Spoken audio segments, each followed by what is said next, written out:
So hello everyone, you are watching नोटिस मिश्रा। यार कोई भी डिप्रेस्ड होकर वीडियो मत देखना, ठीक है। बोर्ड रिजल्ट आ गए मुझे पता है, और तुम्हारे 10th में किसी के कम होंगे किसी के ज़्यादा होंगे। मेरे पास इंस्टाग्राम पे मैसेजेस आ रहे थे अभी, भैया मेरे 70 हैं 80 हैं, भैया मैं जेई निकाल पाऊँगा कि नहीं निकाल पाऊँगा।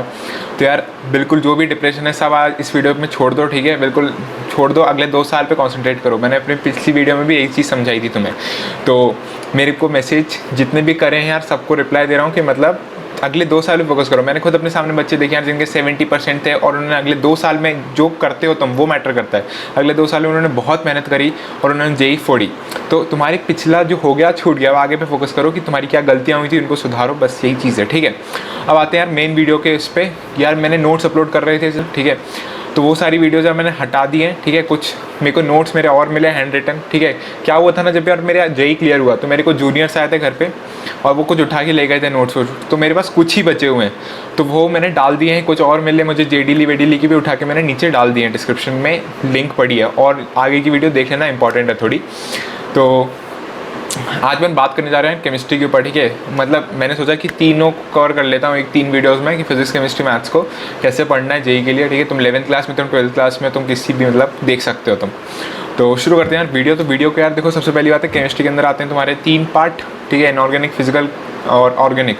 इनऑर्गेनिक के लिए बेसिकली क्या करना चाहिए तुमको, सीधी सीधी बात करेंगे, बिल्कुल प्रैक्टिकल्स, बिल्कुल जल्दी हो जाएगी वीडियो कंप्लीट, ठीक है। तो यार देखो, इनऑर्गेनिक ऐसा चैप्टर है जहाँ पे अगर तुमने अच्छे से पढ़ ली एनसीईआरटी, तुमने अगर अच्छे से क्वेश्चन सॉल्व कर लिए तो तुम आराम से अच्छा स्कोर ला पाओगे, ठीक है। मतलब 11 क्वेश्चन होते हैं, ठीक है। मुश्किल से 11 मिनट भी नहीं लगते और वो सब सही होते हैं। मतलब विद इन 1 मिनट में अगर तुम 11 क्वेश्चन कर सकते हो इनऑर्गेनिक के, अगर तुमको सब आता है तो सबसे पहली बात, भैया हम इनऑर्गेनिक पढ़ें कब। तो यार देखो, जब कोचिंग में पढ़ाई जा रही चीज़ें तब तो तुम पढ़ो ही, ठीक है। जब कोचिंग के टेस्ट हो रहे हैं तब तुम पढ़ो, ठीक है। अलग से कभी भी टाइम देने की ज़रूरत नहीं कि आज मेरे को इनऑर्गेनिक पढ़ना है, ठीक है। जब तुम्हारे स्कूल के एग्जाम आ रहे हैं तब तुम एनसीईआरटी ऐसी पढ़ो जैसे तुम्हारे जेई मेन का एग्जाम है, ठीक है। बिल्कुल हर एक पॉइंट आना चाहिए तुमको। तुम्हारे एग्जाम्स भी अच्छे जाएंगे स्कूल के, और तुम्हारी जेई प्रिपरेशन भी इनऑर्गेनिक की अच्छी हो जाएगी। और इनऑर्गेनिक का सबसे बेस्ट टाइम यार पढ़ने का एंड, ठीक है, बिल्कुल एंड में, जब तुम पेपर सॉल्व करते हो ना खूब सारे, तो तब जो लास्ट का पीरियड होता है ना यार, उसमें इनऑर्गेनिक पढ़ो, क्योंकि इनऑर्गेनिक भूल जाते हैं अपन जल्दी। स्पेशली मेंस के लिए बोल रहा हूँ। एडवांस के लिए जैसे ही मेंस हो जाए उसके बाद एडवांस में बिल्कुल लग जाओ कि इनऑर्गेनिक में थोड़ी डेप्थ पानी है तो थोड़ा और उसमें रिसर्च मारो, ट्रिक्स ढूंढो, क्योंकि उसमें जब तुम क्वेश्चंस देखोगे ना इनऑर्गेनिक के एडवांस के, तो वो बहुत अच्छे हैं। तो उस हिसाब से मेरी प्रिपरेशन प्लान करना पड़ेगा कि मैं बुक सॉल्व करना ज़्यादा पे फोकस करूँ कि मैं अपने कंसेप्ट अच्छे करूँ। तो ये दोनों चीज़ें तो मैं करनी पड़ेंगी, ठीक है। भैया हम बुक्स कौन सी सॉल्व करें। तो यार थ्योरी के लिए सबसे बेस्ट तो है एनसीईआरटी या फिर जेडीई या फिर तुम्हारी कोचिंग। इन तीनों के अलावा कोई भी फालतू की चीज़ें पढ़ने की ज़रूरत नहीं है, ठीक है। इन तीनों से ही सब कुछ कवर हो जाएगा। जेडीई भी एक पर्टिकुलर पार्ट जो कि जेईई एडवांस के सिलेबस में लिखा हुआ है, बस वो सब, ठीक है। भैया हम बुक्स कौन सी पढ़ें। तो यार देखो, बुक्स प्रैक्टिस के लिए कौन सी सॉल्व करें। तो मैंने बहुत बार बता रखा है वीके जसवाल और के कुमार, इन दोनों के अलावा और कोचिंग की मॉड्यूल्स, ठीक है। वीके जसवाल करना या तो के कुमार करना, दोनों मत करना, ठीक है। बहुत ज़्यादा टाइम वेस्ट हो जाएगा नहीं तो इनमें से एक सिलेक्ट कर लेना। के कुमार का थोड़ा सा लेवल ऊपर है, एडवांस की तरफ ज़्यादा अप्रोच मारता है, तो तुम ये दोनों कर सकते हो, ठीक है। और अगर तुम 11th में हो तो तुम्हारी केमिकल बॉन्डिंग पे ज़्यादा फोकस करना। अगर तुम 12th में हो तो तुम्हारे जो ब्लॉक सिस्टम्स हैं उनको ज़्यादा अच्छे से पढ़ना, ठीक है। अगर तुम 12th में भी पढ़ रहे हो, मतलब मेरा मतलब वो है, ठीक है। तो ब्लॉक सिस्टम पे ज़्यादा फोकस करना, क्योंकि उससे बहुत अच्छे क्वेश्चंस आते हैं एडवांस में। स्पेशली कहीं कलर्स हों कि इस कंपाउंड का एक कलर है, तो ये चीज़ें ज़्यादा मतलब पॉइंट आउट करके पढ़ लेना, ठीक है। क्योंकि ये ज़्यादा पूछी जाती है एग्जाम्स के अंदर कि एक ग्रीन कलर का कंपाउंड निकला है, इसको बर्न करने पे तो Cr2O3, इस टाइप से जो भी चीज़ें वो होती हैं। तो कलर्स पे ज़्यादा फोकस करना है इनऑर्गेनिक पे, ठीक है। और जो भी यार यूजेस होते हैं ना, वो काफ़ी ज़्यादा इंपॉर्टेंट होते हैं, ठीक है। मैंने पहले ही बता रखा है अपनी वीडियो में, इस वीडियो में भी बस एक पॉइंट तुम्हें कवर करने के लिए बोल दिया है। अब बात कर लेते हैं यार ऑर्गेनिक की। ऑर्गेनिक यार देखो, सबसे अगर तुम 11th क्लास में हो तो जीओसी और हाइड्रोकार्बन बिल्कुल भी मत छोड़ना, बहुत अच्छे से पढ़ना है, ठीक है। दोनों कुछ समझ नहीं आ रहा उसको हर एक चीज़ कंसेप्ट क्लियर करो, नहीं तो आगे जाके बहुत दिक्कत आती है। तो जीओसी और हाइड्रोकार्बन अच्छे से पढ़ना है। अगर तुम 12th में हो तो alcohol, carbonyl compounds, carboxylic acid, जितनी भी रिएक्शंस है सबको समझने की कोशिश करो। सबके मैकेनिज्म्स, कुछ के मैकेनिज्म्स होते हैं वो समझने की कोशिश करो। कोई फालतू रिएक्शन पढ़ने की ज़रूरत नहीं है, ठीक है। क्योंकि मैंने देखा है बहुत सारी कोचिंग्स में बहुत ऐसी फालतू रिएक्शंस पढ़ा दी जाती हैं जिनका कोई रिलेशन नहीं होता एग्जाम्स में। तो एडवांस का सिलेबस खोल के देख लो कि अच्छा ये रिएक्शंस काम किए, मेन्स का देख लो और इस हिसाब से पढ़ो, ठीक है। और बात हो गई यार ऑर्गेनिक की, तो इसके अंदर रिएक्शन मैकेनिज्म बहुत ज़्यादा इंपॉर्टेंट है। SN1 SN2 E1 E2 इनमें बहुत कंफ्यूज होते हैं लोग, इनको अच्छे से करना। भैया कोई यूट्यूब चैनल बता दो ऑर्गेनिक के लिए अच्छा सा, तो वो हो गया ATP देख ले सकते हो, अनअकैडमी JEE देख सकते हो। इनऑर्गेनिक के लिए भी तुम पीयूष माहेश्वरी का एक चैनल है, पीयूष माहेश्वरी सर करके कुछ है, वो देख सकते हो, उनकी ट्रिक्स बहुत अच्छी हैं, ठीक है। ऑर्गेनिक के मेनली यार वो तुमसे ऑर्गेनिक में एक तो GOC वाला पार्ट पूछते हैं, दूसरा ये रिएक्शंस वाला पूछते हैं। रिएक्शंस NCERT में जितनी लिखी है उतनी मेंस के लिए काफ़ी हैं, एडवांस के लिए थोड़ी डेप्थ लगती है उनके अंदर, क्योंकि एडवांस में वो ये नहीं पूछेंगे यार कि सिंपल सी रिएक्शंस, वो तुम्हें पूछेंगे अगर कोई अलग से कंपाउंड ऑक्सीजन डाल दिया किसी रिएक्शन के अंदर, या फिर कोई ऑक्सीजन कहीं लगा हुआ है कंपाउंड में, तो उसके क्या इफेक्ट होंगे, ठीक है। ये सब ज़्यादा एडवांस में पूछा जाएगा, क्योंकि यार वो डिफ्रेंशिएशन करना है उनको एडवांस में। 10,000 बच्चे जिनका दिमाग चल रहा हो उस चीज़ में, तभी उनको आगे भेजेंगे। तो वो डिफ्रेंशिएशन होगा कैसे, अगर कुछ तुमसे तड़कता भड़कता अलग कुछ पूछा जाए ना, तभी। तो इसीलिए वो कुछ ऐसे अलग सी चीज़ें करते हैं, और इसको करना कैसे, हिमांशु पांडे के लेवल 2 एक्सरसाइज सॉल्व करो, उससे तुम्हें समझ आ जाएगा मैं क्या बोलना चाह रहा हूँ, ठीक है।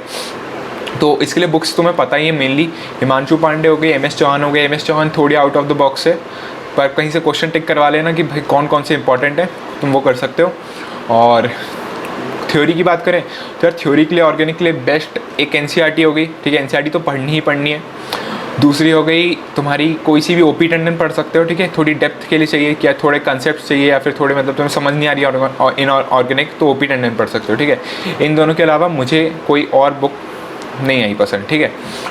और बात कर लेते हैं फिजिकल की, लास्ट जल्दी से ख़त्म करते हैं वीडियो। तो यार देखो फिजिकल केमिस्ट्री एक ऐसी, इसके नोट्स मैंने नीचे नहीं डाल रखे हैं एक भी चैप्टर के, क्योंकि मैंने खुद अच्छे से बनाए नहीं थे, क्योंकि इसको ना NCERT से पढ़ना थोड़ा सा अजीब है। देखे NCERT के अंदर इसमें जैसे जो थ्योरेटिकल चैप्टर्स हैं थोड़े, सॉलिड स्टेट हो गया, सॉल्यूशंस हो गया, सरफेस केमिस्ट्री हो गया, ये सब चैप्टर्स इनमें से पढ़ो, ठीक है।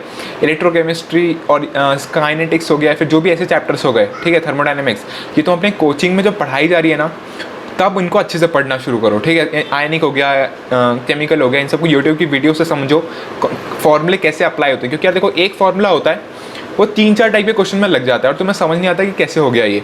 तो तुम्हें बेसिकली एप्लीकेशन पार्ट सीखना है, और वो सीखोगे कैसे, नरेंद्र अवस्थी करो, ठीक है। भैया नरेंद्र अवस्थी मेंस लेवल के हमारे सर बोलते हैं, यार तुम उसकी लेवल 1 लेवल 2 लेवल 3 कर दोगे, तुम्हारे अल्टीमेट लेवल की फिजिकल केमिस्ट्री हो जाएगी, ठीक है। या फिर कोचिंग की मॉड्यूल्स, अगर तुम्हारी कोई अच्छी कोचिंग है और वो लोग बोलते हैं ऐसा कि इनसे हो जाएगी JEE की तैयारी अच्छी है, ठीक है, और तुम्हें कोई सीनियर्स हैं जो भी ये रिकमेंड करते हैं, तो फिर कोचिंग की मॉड्यूल्स पे ज़्यादा फोकस करो, ठीक है। फिजिकल क्योंकि यार थोड़ा ऐसे सिंपल पे आती है, थोड़ी बहुत टफ हो जाती है, जो उनको फॉर्मूले समझ नहीं आते, पर थोड़ा बहुत सिंपल ही है फिजिकल के अंदर, ठीक है। कि अगर तुम्हें फॉर्मूले आते हैं तो बहुत सीधे सीधे डायरेक्ट क्वेश्चन पूछते हैं वो। मेरे साथ पिछली बार बोल दिया था कि भैया ग्राफ्स के बहुत सारे क्वेश्चन पूछे गए थे, ठीक है। तुम लोग को पता है जनवरी में बहुत सारे ग्राफ्स के क्वेश्चन पूछे गए थे, तो तुम्हें ग्राफ्स पे ज़्यादा फोकस करना है, बस सिंपल सी बात है, ठीक है। जो अभी 11th-12th में है, जैसे कुछ ग्राफ्स होते हैं, ठीक है, फिजिकल केमिस्ट्री में, जो कि काफ़ी दर्द देते हैं कि कैसे समझ आएगा ये, तो उन पे ज़्यादा फोकस करो, ठीक है। कहीं से ढूंढने की कोशिश करो कि ये ग्राफ्स कहाँ से, क्वेश्चंस देखो कि अच्छा हाँ ये ऐसे सॉल्व होते हैं, ठीक है। तो इस टाइप से थोड़ा एनालिसिस करके तुम करोगे, फिजिकल केमिस्ट्री आराम से हो जाएगी। जिनको भी डर लगता है ना फिजिकल से कि भैया क्वेश्चन नहीं होते हैं, तो यार देखो जितनी प्रैक्टिस करोगे उतना सीखोगे, ठीक है। मतलब क्वेश्चन नहीं होते हैं तो क्वेश्चन सीखो कैसे करना है, बस सिंपल सी बात है, ठीक है। HCV मेरे से भी शुरुआत में नहीं होती थी 11th के, ठीक है। सॉल्यूशंस देख के सीखा है मैंने भी धीरे धीरे करके। तो क्वेश्चंस नहीं होते तो डिमोटिवेट होने की ज़रूरत नहीं है, धीरे धीरे करके क्वेश्चन सीखते चले जाओगे, होता चला जाएगा। तो नरेंद्र अवस्थी हो गई। भैया थ्योरी के लिए कोई बता दो बुक, तो थ्योरी के लिए हो गई यार RCM, ठीक है, RC मुखर्जी हो गई एक बुक, और एक P बहादुर नाम की एक बुक आती है फिजिकल की, JRB की होती है शायद, वो तुम थ्योरी के लिए पढ़ सकते हो, ठीक है। क्योंकि उसमें बहुत ज़्यादा एग्जाम्पल्स हैं, तो एग्जाम्पल से देख के सीख सकते हो कैसे करना है। भैया सिंगेज नहीं अच्छी होगी केमिस्ट्री के लिए, तो यार देखो मेरे को सिंगेज पसंद नहीं आती, उनका थोड़ा ऐसे देने का तरीका थोड़ा अलग सा लगता है, तो सिंगेज नहीं, जो बुक्स बताई हैं वो सब सही हैं, ठीक है।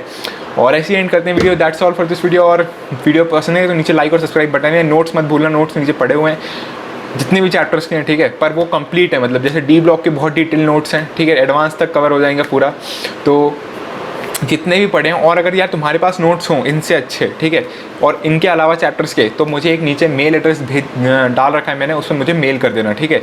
मैं तुम्हारा नाम लिख के तुम्हारे नोट्स डाल दूंगा, ठीक है। पर वहाँ बात भी कर सकते हैं, कोई भी अगर तुम्हें बात करनी है, ठीक है। और अगले वीडियो के लिए कोई भी सजेशन हो नीचे कमेंट सेक्शन में डालना, ठीक है। और कुछ भी नया हो यार तो वोट ज़रूर डालना। मेहनत करते रहो, फोड़ते रहो, कहर मचाते रहो, और बस यार पढ़ते रहो, ठीक है। मेहनत करो और छीन लो।